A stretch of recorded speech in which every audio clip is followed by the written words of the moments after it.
কত অপরাধ করেছি, আজকে আমাদের উপরে এত বালা মুসিবত। এই যে ভাইরাসে আক্রান্ত হয়ে হাজার হাজার মানুষ মারা যাচ্ছে, আমাদের চোখের সামনে মানুষ মারা যাচ্ছে।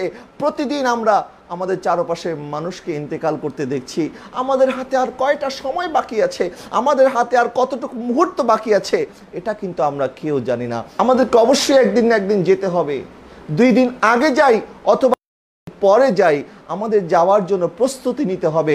যতটুকু সময় আমার আপনার জন্য আল্লাহ পাক বরাদ্দ রেখেছেন, এই সময়কে আমাদেরকে গনিমত মনে করতে হবে। আজকে আমরা এত গুনাহ করেছি, গুনার পর গুনাহ, গুনার সাগরে আমরা হাবুডুবু খাচ্ছি। আল্লাহ পাক আমাদেরকে ধ্বংস করে দিতে পারতেন, আল্লাহ পাক আমাদেরকে ধ্বংস করেন নাই, আমাদেরকে সুযোগ দিয়েছেন একটার পর একটা। আজকে এই যে দেখেন আমরা ঘরবন্দি হয়ে গেছি, আজকে আমাদেরকে বারবার হাত মুখ সাফ করতে হচ্ছে, আমাদেরকে বারবার ওযু তাজা করতে হচ্ছে, আমাদেরকে পরিষ্কার পরিচ্ছন্ন থাকতে হচ্ছে। এক সময় যারা নবীর সুন্নতকে নিয়ে কটাক্ষ করতেন, নবীর সুন্নতকে নিয়ে ঠাট্টা মশকরা করতেন, আজকে তারাও বারবার ওযু করতে, বারবার পরিষ্কার পরিচ্ছন্ন থাকতে বাধ্য হচ্ছেন। কেন? আমার নবী তো এই কথা অনেক আগে বলে দিয়েছেন, পরিষ্কার পরিচ্ছন্নতা এটা তো ঈমানের অঙ্গ। দেখেন আমরা যখন ডাক্তারের কাছে যাই, ডাক্তার যখন আমাদের রোগ দেখে, রোগ দেখার পরে ডাক্তার কিন্তু আমাদেরকে বলে দেয় আপনি এটা করতে পারবেন, আপনি এটা করতে পারবেন না, আপনি এটা খেতে পারবেন, আপনি এটা খেতে পারবেন না। অনেক রোগী আছে যারা ডায়াবেটিসের শিকার, যারা বিভিন্ন জটিল এবং কঠিন রোগে আক্রান্ত, তারা খাবারের মধ্যে অনেক কিছু তারা খেতে পারে না, তাদেরকে ফজরের সময় উঠে হাঁটতে যেতে হয়। যারা 10টা 11টার আগে ঘুম থেকে উঠতে পারতেন না, যদি ডায়াবেটিসের পেশেন্ট হয়ে যায়, তাহলে ডাক্তার যদি বলে আপনাকে ভোর 6টা বাজে গিয়ে পার্কে হাঁটতে হবে, তখন কিন্তু তারা ওই ডাক্তারের কথা শুনে, কারণ সে জানে ডাক্তার আমার দেহের খবর জানে, আমার দেহের জন্য কোনটা মঙ্গলজনক, কোনটা ভালো, ডাক্তার আমাকে সেটাই সুপারিশ করবে, কারণ ডাক্তার আমার দেহ সম্পর্কে বেশি জানে। ডাক্তার যদি দেহের অবস্থা দেখে তার চিকিৎসা দিতে পারে, আল্লাহ সুবহানাহু ওয়া তাআলা যিনি আমাকে আপনাকে সৃষ্টি করেছেন, আমাদের কখন কি প্রয়োজন এটা কি আল্লাহ জানে না? কখন কি প্রয়োজন, বান্দা কখন কোন কাজটা করতে হবে, কোন কাজ করা যাবে, কোন কাজ করা যাবে না, এটা অবশ্যই আল্লাহ সুবহানাহু ওয়া তাআলা জানে। কিন্তু আমরা ওই কথা মানি না, আল্লাহ সুবহানাহু ওয়া তাআলার বিধানকে আমরা অস্বীকার করেছিলাম। আল্লাহ পাক তার ক্ষমতা আমাদেরকে দেখিয়ে দিয়েছেন, আল্লাহর কত ক্ষমতা। আল্লাহ পাক আমাদেরকে ঘরে বন্দি করে দিয়েছেন। মনে রাখবেন, শুধুমাত্র আল্লাহ সুবহানাহু ওয়া তাআলা মানুষের সৃষ্টিকর্তা না, 18,000 মাখলুকাতের খালিক হচ্ছে আল্লাহ সুবহানাহু ওয়া তাআলা। আজকে যখন আমরা সবাই ঘরবন্দি হয়ে গেছি, আপনি একটু বাইরে গেলে দেখবেন কতটা স্বচ্ছ একটি বাতাস আপনি অনুভব করবেন। আপনি নদীর পানিগুলি দেখলে মনে হবে যেই পানিগুলি কিছুদিন আগেও কালো ছিল, সেগুলি এখন সাদা হয়ে গেছে। সমুদ্রের পানিগুলি ময়লা ছিল, নোংরা ছিল, সেই সমুদ্রের পানিগুলি এখন নীল হয়ে গেছে। পরিবেশবিদরা বলছে পরিবেশ থেকে এই কয়েকদিনে, এই 1 মাসের মধ্যে আল্লাহ সুবহানাহু ওয়া তাআলা পরিবেশকে এত সুন্দর পিউরিফায়ার ব্যবস্থা করেছেন, সারা পৃথিবী থেকে দূষণের মাত্রা 5% কমে গেছে। আল্লাহ সুবহানাহু ওয়া তাআলা 18,000 মখলুকাতের স্রষ্টা, আল্লাহ সুবহানাহু ওয়া তাআলা বনের পাখিরও স্রষ্টা, বনের জীব জন্তু জানোয়ারের স্রষ্টা, আল্লাহ পাক নদীর মাছেরও স্রষ্টা, আল্লাহ সুবহানাহু ওয়া তাআলা পানির নিচে যে জীব জানোয়ার আছে তাদেরও স্রষ্টা। তাদের কি প্রয়োজন আল্লাহ পাক ভালো জানেন। হতে পারে এটা আমাদের জন্য শিক্ষা হতে পারে, আমাদেরকে আল্লাহ পাক এত সুযোগ দিয়েছেন, আমরা পরিবেশ দূষণ করেছি, আমরা পরিবেশ নষ্ট করেছি, আমরা পরিবেশের ভারসাম্যকে নষ্ট করে ফেলেছি।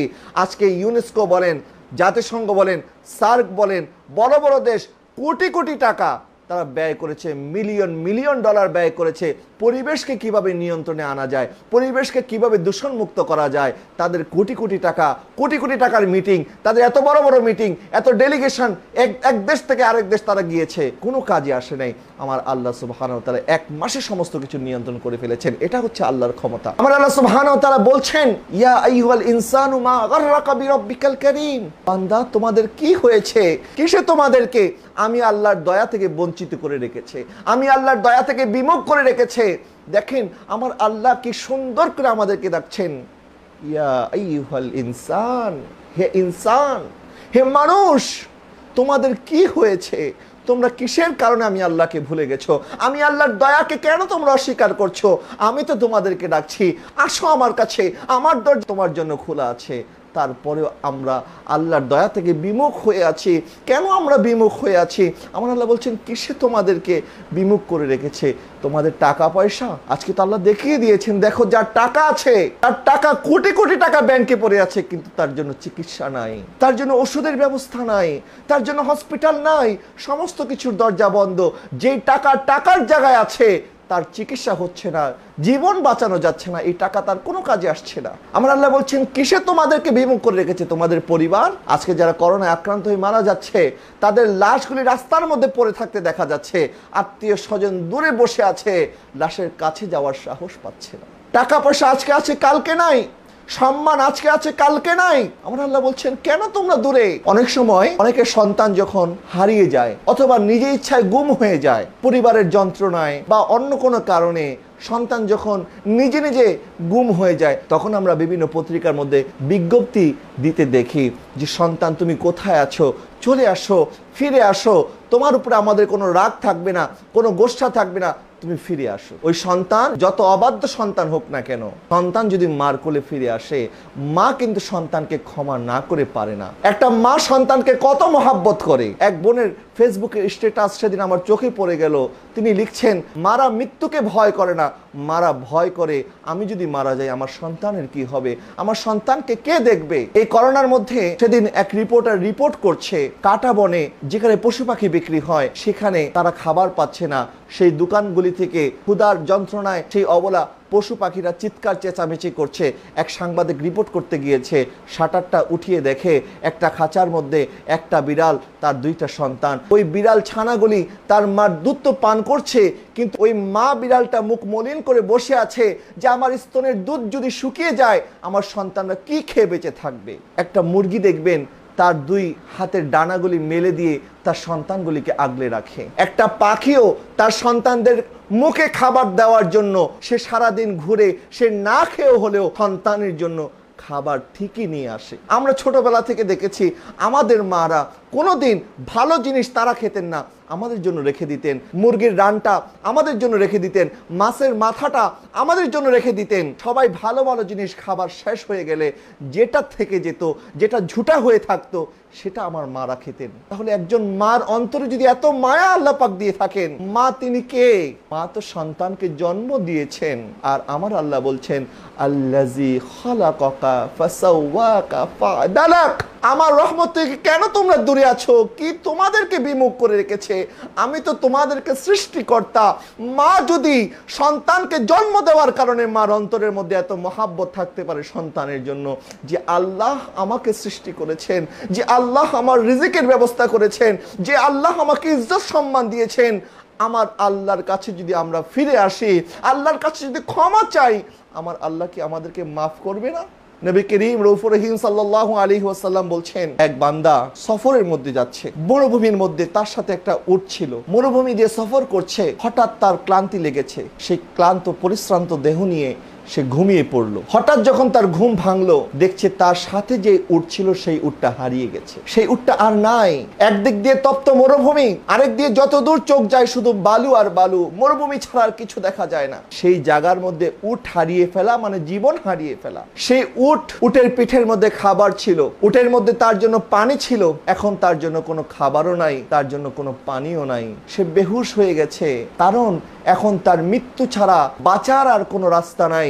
এখন তার মৃত্যুর জন্য অপেক্ষা করা ছাড়া কোনো উপায় নাই। আবার পরিশ্রান্ত হয়ে আবার ঘুমিয়ে পড়েছে। হঠাৎ যখন ঘুম ভাঙলো, তখন দেখলো যে উটটা হারিয়ে গিয়েছিল সেই উটটা আবার আগের জায়গায় ফিরে এসেছে। বান্দা যখন ওই হারানো উটটাকে ফিরে পায়, বান্দা তো উটটা ফিরে পায় নাই, বরং মনে হয় সে তার জীবন ফিরে পেয়েছে। আমার নবী বলছেন, মুসলিম শরীফের হাদিস, যখন বান্দা ওই উটটাকে ফিরে পেয়েছে, তখন বান্দা খুশিতে আত্মহারা হয়ে আল্লাহকে বলছে, ক্বালা আল্লাহুম্মা আনতা আবদি ওয়া আনা রাব্বুক।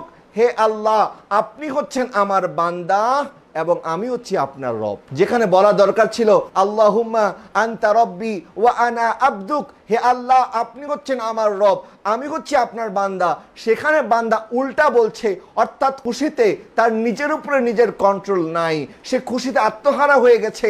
আমার আল্লাহকে বলছে আল্লাহ আপনি হচ্ছেন আমার বান্দা, আমি হচ্ছি আপনার রব। ওই বান্দা খুশিতে আত্মহারা হয়ে এই কথা বলছে।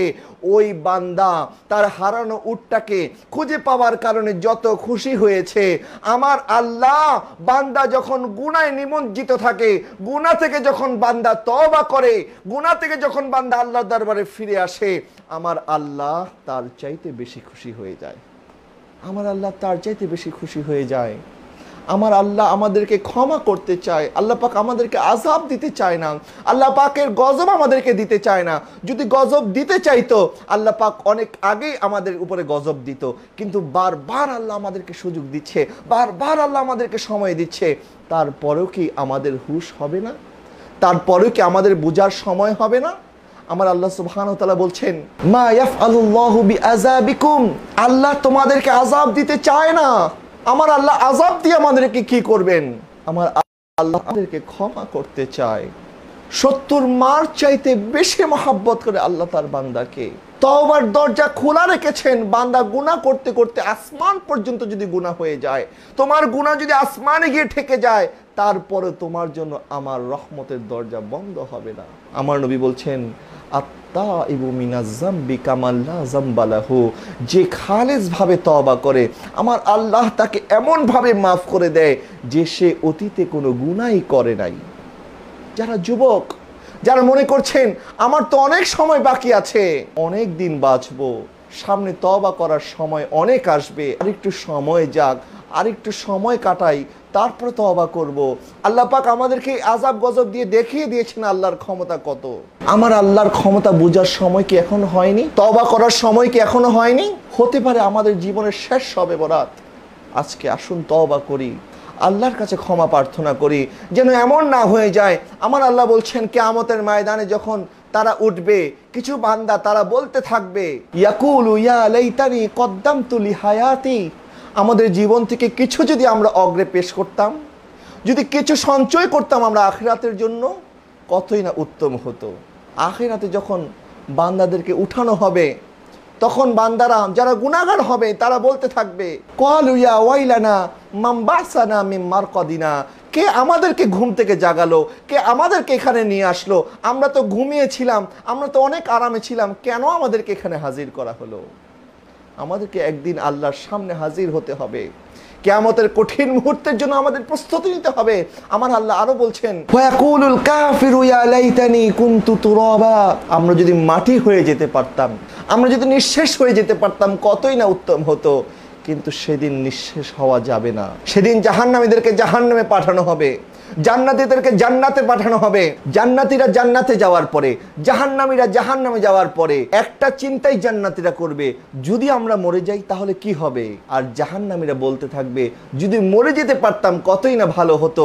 ওই মুহূর্তে আল্লাহ সুবহানাহু ওয়া তাআলা মৃত্যুকে হাজির করবেন একটা ভেড়া রূপে, ওই ভেড়াটাকে জবাই করে দেওয়া হবে, অর্থাৎ মৃত্যুকে জবে করে দেওয়া হবে। মৃত্যু বলতে আর কিছু থাকবে না।